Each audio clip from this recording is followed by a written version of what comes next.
regardez ce que j'ai posté, regardez le message de celui qui va être mon invité. Je me dis que ça va être énorme ce soir parce qu'on a envie de l'entendre. C'est la deuxième fois qu'il va venir dans le live. Il a été éliminé hier, il a forcément fait beaucoup de déçus, mais c'est Koh-Lanta. Koh-Lanta, c'est ça aussi. Il suffit pas d'être très fort dans les épreuves. Il faut aussi faire preuve de temps en temps de stratégie. Il a 19 ans. Il a crevé l'écran. C'est un aventurier hors pair. C'est une certitude. Et je suis super content qu'il soit là parce que c'est lui qui va inaugurer cette dernière partie de l'île des héros, à savoir que l'éliminé du vendredi viendra s'expliquer, s'exprimer, dire ce qu'il a sur le cœur, faire le bilan de son aventure le samedi soir. Alors vous êtes déjà très très nombreux, je vais donc aller accueillir Sam, je l'espère. Alors où est mon ami Sam? Je le cherche. Ah, il faut absolument qu'il soit là. Où est-il? Où est-il? Où est-il? Où est-il? Je ne le... Ah, le voilà. Ah, attends, merde. Le voilà. Pardon. Voilà. En attente. On attend. Oh, il est là et ça marche. Premier coup. Du premier coup. Qu'est-ce que je suis content que tu sois avec nous. Et dis-moi, c'est quoi derrière? C'est une sorte de totem, là?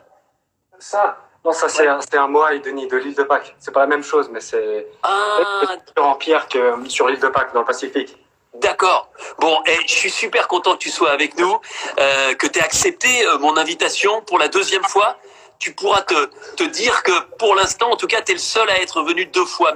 Mais tu le mérites parce que on a envie de comprendre ce qui se passe dans ta tête après ton élimination d'hier. Il y a énormément de monde. Sache qu'il y a déjà plus de 20 000 personnes qui sont avec nous, là, en direct, pour t'écouter. Je voulais déjà te dire... félicitations, bravo pour ton parcours, bravo pour ce que tu as fait, pour ce que tu as montré à peine 20 ans. Franchement, tu rentres dans la catégorie des grands aventuriers de Koh-Lanta. Je te le dis du fond du cœur, je te le dis du fond du cœur par rapport à tout ce que tu as fait. Alors, on va revenir point par point sur ce qui s'est passé, mais d'abord ton sentiment là, avec un tout petit peu de recul, quelques heures depuis ton élimination, comment tu l'as vécu devant ta télévision, forcément confiné avec tes parents?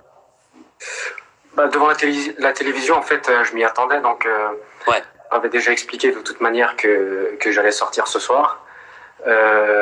Forcément, c'est un peu... c'est digéré, en fait. C'est digéré. La seule chose, en fait, que j'ai pas vraiment digéré, c'est ma défaite. Et ouais. Ça a été pire, en fait, de voir la défaite à l'immunité plutôt que de voir, en fait, le conseil, en fait. C'est Claude qui dit le Terminator. Il t'appelle le Terminator, Claude. Tout le monde est là, tu vois. Eric qui dit Sam le héros. Maxime, voilà. Premier faux pas sans totem et élimination. Il sait de quoi il parle. Voilà. La révélation de cette saison, c'est Nawel qui dit ça, celle qui t'a battu. Alors, avant de parler du conseil, justement, je vais te suivre. Évoquons cette défaite parce que t'avais l'air super bien. T'avais l'air à l'aise jusqu'au bout et tu te retrouves en finale avec Nawel, qui était une sérieuse candidate, sérieuse concurrente aussi, qui rêvait de gagner, qui avait été profondément déçue de perdre le parcours du combattant. Et puis là, la machine Sam, le jeune padawan Sam, pour reprendre l'expression de Moussa, perd un peu le fil de son épreuve. En fait, c'est vrai que j'avais une candidate très très forte à ce moment-là aussi. Et puis, c'est vrai que les femmes se sont même beaucoup démarquées, je trouve, sur cette épreuve en finale. Ouais. Vers la fin.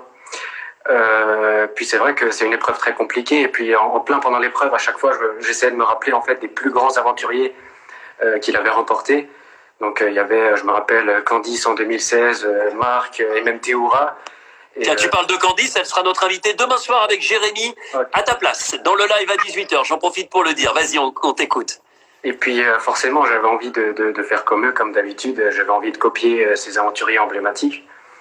Mais voilà, il y a eu une seconde d'inattention.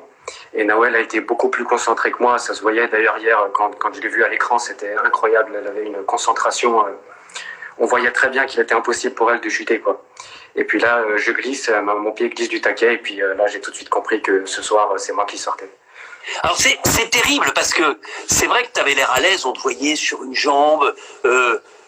Est-ce que à un moment, de manière inconsciente, il n'y a pas eu peut-être un tout petit excès de confiance? Ah bien sûr, si, bien sûr. Dès le message en fait arrivé sur le camp, j'ai un peu compris que ça allait être une épreuve statique et forcément j'ai pensé à cette épreuve parce qu'elle revient souvent. Ouais. Et puis je me suis dit si c'est ça, il faut absolument que je gagne. Et puis c'est vrai que cet excès de confiance là m'a peut-être joué beaucoup de tours en fait dans cette épreuve, quoi. Mais après, ouais, parce que... Pardon, excuse-moi, vas-y. c'est pas de souci. Non, mais après, ce qui est sûr, c'est que j'avais une candidate absolument exceptionnelle de l'autre côté, ça c'est sûr et certain. Pour qu'une épreuve soit belle, et tu en as gagné des belles, et tu en as perdu une, il faut évidemment que l'adversité soit au rendez-vous. Et avec Nawel, effectivement, il y avait une sérieuse aventurière, parce qu'elle avait non seulement envie de gagner, parce qu'elle n'avait pas encore gagné en individuel, et puis elle avait cette rage, tu sais, de la boxeuse qu'elle est, qui avait perdu le parcours du combattant. Elle, tu vois, quand tu te souviens quand elle dit mais je suis une vraie merde, mais je suis une merde, elle a honte presque. Et cette honte s'est transformée en motivation, et c'est ce qui lui permet aussi de te battre. Toi, est-ce qu'à un moment tu t'es pas dit aussi, tiens, j'ai gagné le paresseux, on y reviendra tout à l'heure, et c'est ce qui doit me faire gagner cette nouvelle épreuve statique? En fait, il faut savoir que je connais un peu toutes les épreuves de Koh-Lanta. Et les épreuves de patience, je sais que la plupart du temps, et à chaque fois, ça se joue à presque 90% au mental, en fait. Le reste, c'est un petit peu de force, je pense, un petit peu d'équilibre souvent. Mais donc, j'avais essayé, je me suis dit, il faut absolument que j'ai un mental en béton sur cette épreuve. Et c'est vrai que le fait d'avoir gagné l'épreuve des paresseux, ça m'a mis un peu trop en confiance pour l'épreuve qui allait venir, quoi. Ça, c'est sûr, ouais. C'est étonnant de ta part, parce que depuis le départ, tu fais preuve d'une concentration, d'une forme d'austérité, tu sais, tu es dans ta bulle, finalement, au moment où il faut impérativement gagner, ben c'est là qu'il te manque le petit truc, justement, cette petite concentration supplémentaire qui aurait poussé, je sais pas si tu aurais gagné, hein, parce qu'attention, elle était costaud à côté, mais qui aurait poussé en tout cas Nawel beaucoup plus loin dans ses retranchements. En fait, il faut savoir que dès le début du jeu, en fait, j'avais plein d'objectifs. Et c'est pour ça que j'étais très très concentré. Mais là, je savais vraiment que c'était l'épée de Damoclès si je perdais cette épreuve. Et je savais. Tu savais que tu partais? Ah oui. Mais, déjà, je savais que je partais, que ma tête était mise à prix, en fait, même avant la réunification. Ouais. Et en fait, au moment où Moussa intègre notre équipe, voilà, il m'a beaucoup aidé, il m'a pris sous son aile pour me permettre un petit peu plus de m'ouvrir aux autres et puis un petit peu qu'on continue l'aventure ensemble. Mais dès que j'évoquais en fait sur le camp l'idée de voter au mérite après la réunification, c'était pas forcément en fait dans le même état d'esprit que les autres, qui voulaient vraiment qu'on avance qu'en équipe jusqu'à la fin. Ouais.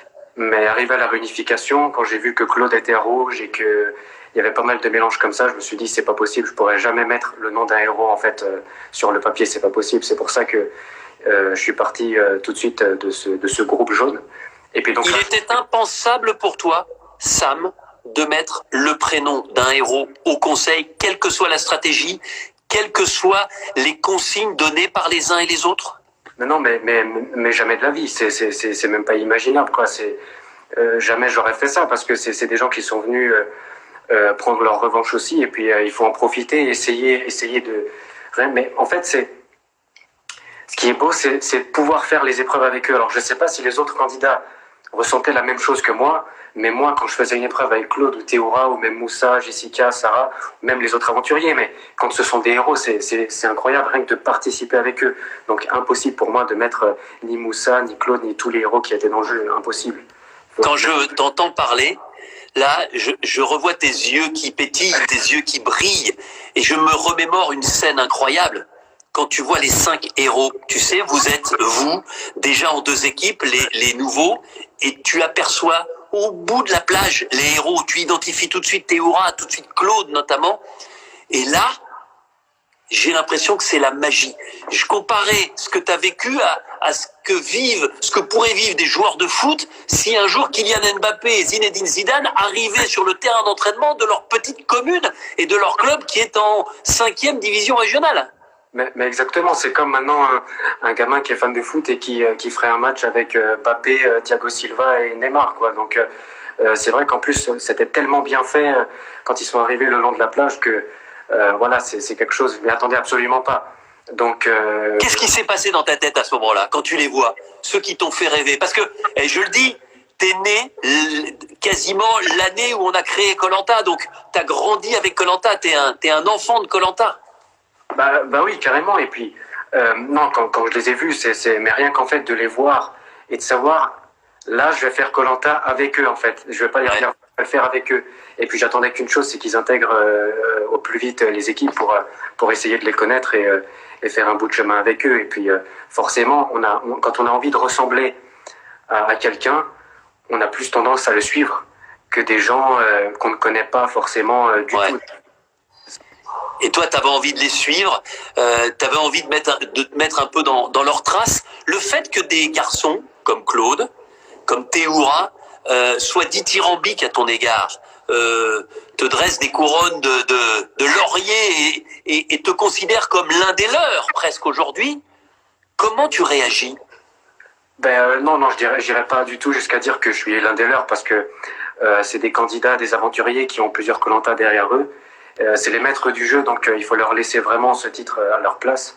Maintenant, ma fierté un peu, c'est qu'ils ont reconnu, ils ont compris en fait que j'avais envie de faire comme eux. Et ça m'a vraiment fait plaisir parce que j'ai pu apprendre plein de choses avec eux, notamment avec Théoura, même avec Moussa, avec Sarah. Il y a Béa, tu sais, la joueuse de foot, je t'arrête parce qu'autrement j'oublie qui dit Sam, ballon d'or de Koh-Lanta. C'est très gentil, Béatrice. D'ailleurs, j'ai beaucoup suivi Béatrice aussi dans la guerre des chefs, que j'ai beaucoup aimé aussi. Non, c'est clair que Jessica, je l'ai un petit peu moins connue, donc j'ai passé un peu moins de temps dans elle. Mais sinon, oui, forcément, j'avais envie de passer le plus de temps avec eux possible. Et hors de question de les éliminer ou d'avoir envie de les voir perdre ou quoi que ce soit. Delphine, mon invité hier, qui dit Sam, c'est le diamant de Koh-Lanta. Tu te rends compte comment tu réagis à toutes ces louanges, tous ces compliments? Et encore, je rappelle à ceux qui sont avec nous, on est 30 000 en ce moment à t'écouter en direct. Comment tu prends tout ça alors que tu n'as ni Twitter, ni Instagram? Là, tu as un compte Instagram. Je préfère tout de suite vous le dire. Ça ne sert qu'à faire ce direct. Ensuite, il ne poste aucune vidéo, aucune photo et il ne répond jamais. Donc, voilà, vous êtes prévenus. Mais comment tu gères ça? Et encore, c'est le confinement. Parce que autrement, mais tu aurais du mal chez toi en Alsace, là, à te déplacer. Tu as marqué, quoi qu'il arrive, cette saison. C'est vrai en fait que j'ai beaucoup de mal en fait quand on me lance des fleurs. D'ailleurs, ça se voit même dans le jeu. Par exemple, lorsque je gagne le cochon pendu et tout ça, j'avais absolument pas envie d'hurler ma joie et tout ça parce que il y a quand même une certaine forme de respect pour les autres, que ce soit les héros ou les autres candidats. Ouais. Maintenant, le souci c'est que les autres candidats souvent prenaient ça peut-être pour de l'arrogance ou peut-être pour de la non-sociabilité, mais je pense qu'il y a une grande part aussi de timidité là-dedans qui est peut-être a été mal perçue par les autres. Donc, mais c'est vrai que je me rends pas compte forcément des gens qui pourraient peut-être m'apprécier, mais moi, le retour à la réalité d'une vie simple et puis sans réseaux sociaux et puis en pleine campagne me va très bien. Mais tu sens que lorsqu'on va pouvoir ressortir à partir du 11 mai, je ne sais pas encore comment, personne ne sait d'ailleurs comment, tu sens que, je ne vais pas dire que ta vie va changer parce que tu as la tête sur les épaules, mais tu sens qu'en tout cas le regard des autres vers chez toi et lorsque tu te déplaceras aura forcément changé? Bah oui, je suppose qu'il aura changé puisque même vous me le dites, donc voilà, mais oui, après, je ne sais pas du tout comment ça va se passer. En tout cas, moi, je continuerai toujours à faire comme d'habitude, continuer cette vie simple. Et puis, je suis pas le seul d'ailleurs aventurier qui n'a pas de réseaux sociaux. Ça arrive. Et puis, je trouve ça, c'est un choix. Et puis, je respecte franchement tous les choix que les gens prennent, quoi. Sandro, tu te souviens, l'aventurier belge, il dit attention, les fans de Koh-Lanta vont te kidnapper. Sandro le stratège. Voilà, Sandro le stratège. On va revenir justement sur ce qui t'a peut-être manqué dans cette aventure pour aller plus loin. Mais d'abord, ce dernier conseil. Tu me l'as dit, quand tu perds, tu te rends compte que les carottes sont cuites ou presque, qu'il n'y a pas grand-chose à faire. D'autant plus que Ok, tu essayes de trouver un collier, de faire semblant d'en avoir un, enfin tu joues ton va-tout, t'es pas le meilleur comédien, on est d'accord. Mais est-ce que, quand tu vois la réaction des autres, quand tu tombes, tu comprends encore plus que tu es en danger? Mais bien sûr, c'est-à-dire que tout au long de l'épreuve, les filles, les femmes et puis même les hommes d'ailleurs qui tombaient s'encourageaient un peu entre eux. Et j'avais très bien, ce qui n'était pas méchant hein, sur le coup, juste une envie peut-être d'évincer, de m'évincer puisque voilà, il n'avait plus envie de continuer l'aventure avec moi. Maintenant, je peux très bien comprendre ça, il n'y a pas de souci. Mais c'est vrai que j'ai tout de suite compris que c'était cuit. Tu te sentais un peu seul au monde? Ah, mais bien sûr, mais totalement. C'est pour ça que sur l'épreuve, on me voit tellement confiant parce que je me suis dit, si là je gagne, il faudra vraiment que j'extériorise parce que toute la pression est sur moi et je suis en train de jouer mon aventure. T'aurais explosé si t'avais gagné? Je pense que, je sais pas si j'aurais réussi, mais maintenant. T'aurais essayé? Ouais, j'aurais essayé parce que toute mon aventure, et je pense que ça serait sorti puisque toute mon aventure se jouait là et puis j'attendais qu'une seule chose, c'est que Nawel glisse ou tombe pour que je puisse être délivré et continuer l'aventure parce que ma stratégie à moi, c'était d'avancer avec les totems. Mais voilà, j'ai une adversaire redoutable et puis encore bravo à elle, elle le mérite. Oh là là, ça a dû être effectivement compliqué. Tu dis, j'ai retenu une de tes phrases là à l'instant, tu dis, les autres n'avaient pas envie de continuer l'aventure avec moi. Oui. Pourquoi à ton avis? Pourquoi à ton avis? C'est un choix que je respecte parce que c'est l'aventure Koh-Lanta, c'est une aventure et puis il faut éliminer des gens. Donc j'en veux à personne en fait dans cette aventure. La seule personne en fait à qui j'en veux, c'est à moi-même. C'est le fait d'avoir perdu parce que sinon j'aurais pu continuer. Ouais. Mais, ce qui m'a joué des tours, c'est déjà mon social, ça c'est sûr et certain. Je suis complètement passé à côté parce que j'avais tellement d'objectifs dans cette aventure que je faisais pas attention aux autres en fait. J'avais tellement tout préparé à l'avance que, sans me lancer de fleurs, hein, mais que j'avais la réponse. Ça se voit, tu t'es préparé, t'as fait le feu, t'étais capable tout de suite dans toutes les épreuves, dans toutes les configurations, tu te lèves à 5 heures du matin, enfin voilà, tu t'es préparé comme pour les Jeux Olympiques de Koh-Lanta. Non, mais c'est vrai que c'est la préparation, c'est ce que oui, j'avais mis ça en œuvre vraiment avant de partir. Et puis le fait en fait de m'être beaucoup préparé, ça m'a presque desservi en fait parce que tout était déjà prêt dans ma tête. Donc mais qu'est-ce qui était prêt dans ta tête justement? Ce qui était prêt dans ma tête, c'était par exemple tout ce qu'il y avait à faire sur le camp, mais forcément quand on est dans un groupe, on peut pas prendre la décision tout seul.